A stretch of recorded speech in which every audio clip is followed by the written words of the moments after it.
Am I the idiot for telling my boyfriend he is financially cut off from me and I will provide zero help if he buys this? So this situation involves me, female 28, and boyfriend, male 27. We have been together for about 2 years and some change.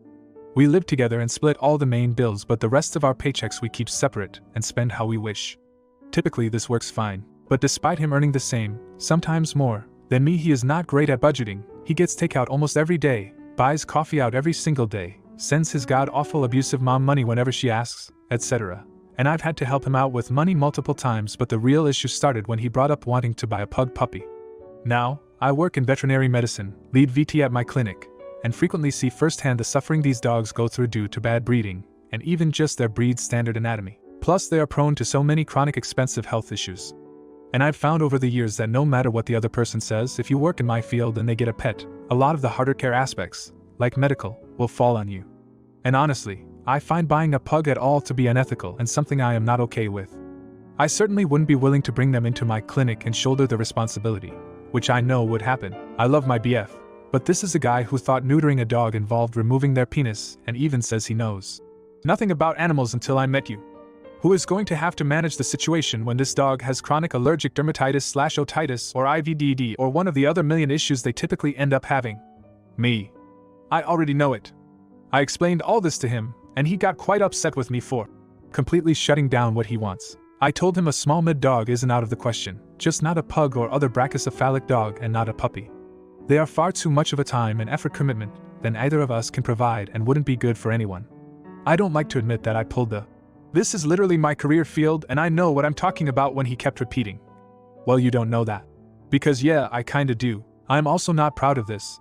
But I told him if he did get the pug puppy I would never help him out again with money and I would give him zero help with the puppy, including bringing them into my clinic as an employee-affiliated pet for at-cost care, cheaper but by no means free, or medications.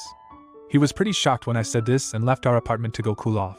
I guess he told our mutual friend because they told me via text I was being a witch about the whole thing and must hate animals.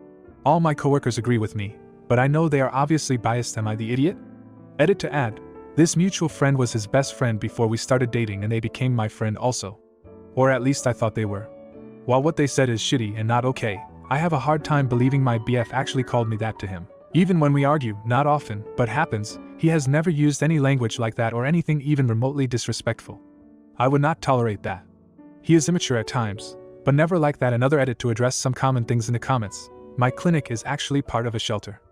I talked at length with him about how we could foster one of the dogs from work who was compatible with us and our lifestyle, size, energy, age, cat-friendly, etc., before adopting, and he was not happy with this. He also was not interested in mixes with pug who didn't have the extremely short face due to not looking like a pug anymore. That's when I got a little more forceful with my ultimatum. If we got a dog together, then I would be happy to take on the lion's share of things like medical care because this is a pet we got together, and just makes sense. I got my cat before dating him, so I'm my cat, and have never asked him to shoulder any aspect of her care other than feeding her if I was going to be home late from work, or something similar. We have never had an issue like this before, so that's one reason I'm a bit lost on if I was really in the wrong or not. I appreciate all the comments a lot.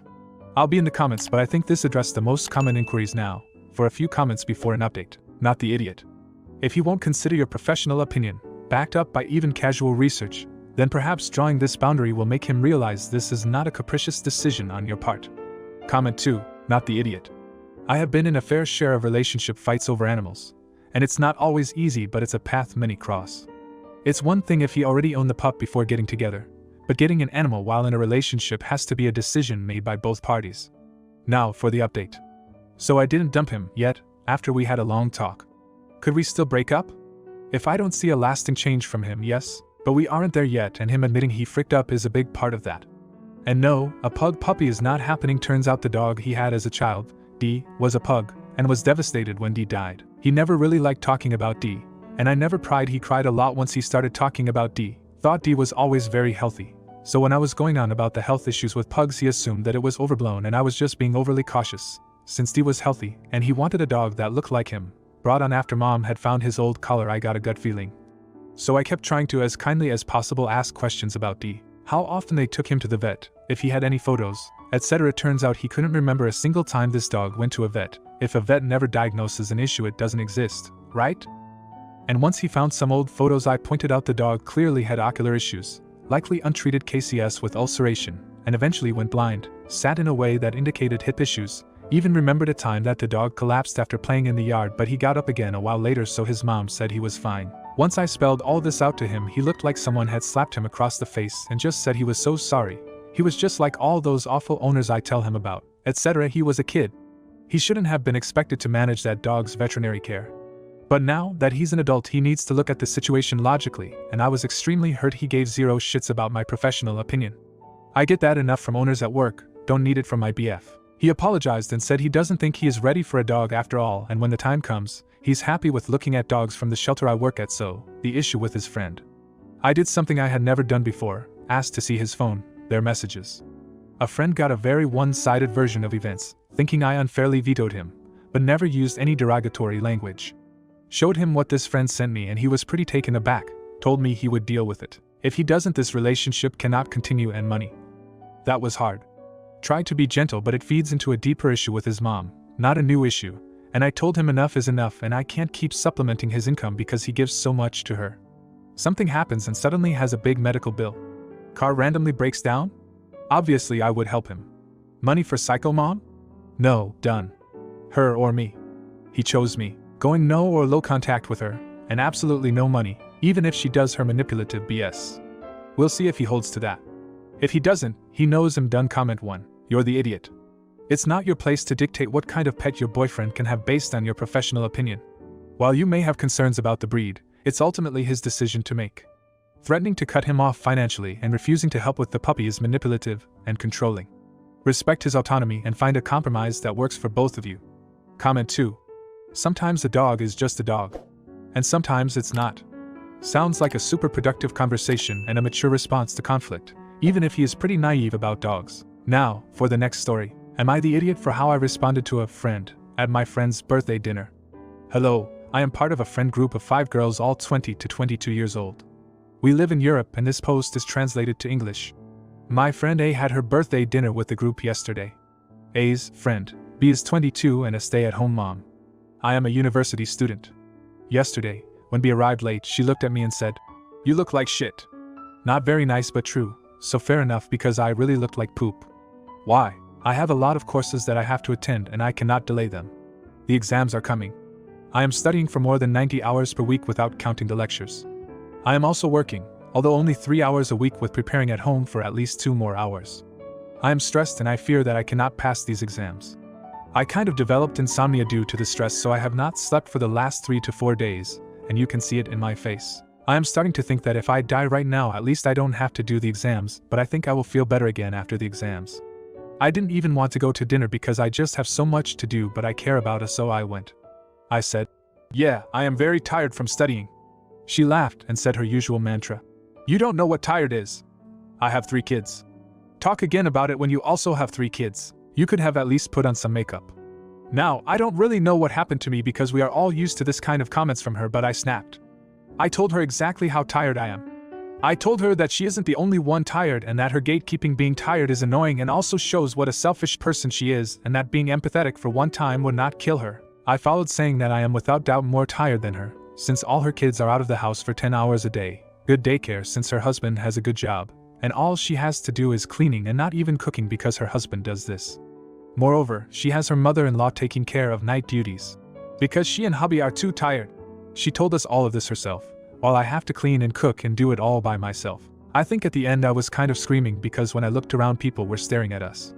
She asked A if she had anything to say, and after A didn't say anything, she told me I was a childish witch and to go to hell. Then she left. I think I was just too shocked to react. After that I started crying and I immediately apologized to A for ruining her birthday dinner. I was kind and told me not to worry about it and that she would have a chat with B later. The other girls messaged me after we left saying that I had to apologize to B, that I was insensitive to her struggles and that it was not okay to bring her home situation to the discussion. I wrote this during another sleepless night, and am only posting this now because I still don't know if I was in the right for responding like that. I mean, I still ruined A's birthday dinner and I could have just ignored her comment. Now for a few comments before the update. Not the idiot. We can dish it out but can't take it back. Had she kept her rude comments to herself like she should have, she wouldn't have been embarrassed like she was. I would not apologize to her at all. I would offer another very genuine apology to A for this taking place on her birthday though. Was it the best way to handle it? No. But B deserved what she got. Comment 2. Not the idiot. Having once had a schedule like yours, I understand how you could snap. Find some new friends, sweetie. Now for the update. Regarding by friend A, I called her and apologized again for yelling and ruining her dinner party. She said that I did not ruin anything and that she should have put a stop to B's actions long ago. She also told me that I was paranoid as always and that I did not yell but just raised my voice a bit, and that it was normal that the table next to us seemed invested in our discussion. I insisted on taking her out to dinner, just the two of us after my exams, and we went and had a great time. We are both in no contact with B and low contact with the other girls. Regarding my university problems, I contacted my teacher. He was as useful as always and told me that I should continue to do my work, meaning all the work, and that he would ask his superior for help.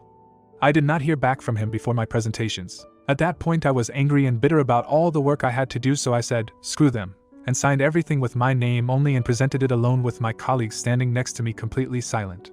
I repeated several times that I did everything alone and told my teacher that I sent him an email with proof of this, email, screenshots, etc. He said he had not seen the mail yet. He asked the others if it was true that I did everything alone, and 3 of them actually tried to lie after I told the teacher I had proof. But the last one, I will call him Boy, said the truth, and apologized to both me and the teacher. Boy took me out to lunch after the presentation, apologized again and explained that he was like stuck in a mental coma after a traumatic event that occurred to him, and that I snapped him right out of it when I told the teacher about all the work I had to do alone. His words. He told me that he was thinking about quitting his studies because he was so behind, but I managed to dissuade him and we now regularly meet up to study together. We have become good friends and he will be back on path with his studies in about a year hopefully. I passed all my exams but my colleagues failed all of them. The 3 other colleagues are currently facing some troubles with the university for fraud/cheating, since they continue to claim that they worked on the exams and will not back down with these statements. My teacher is confident that they will be expelled over their stubbornness.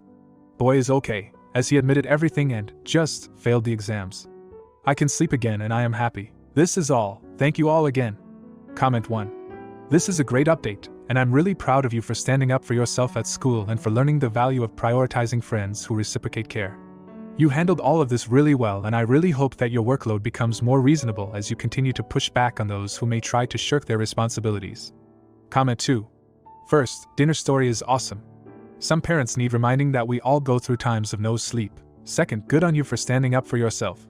That would have been intense to stand there with everyone lying at first and to fight.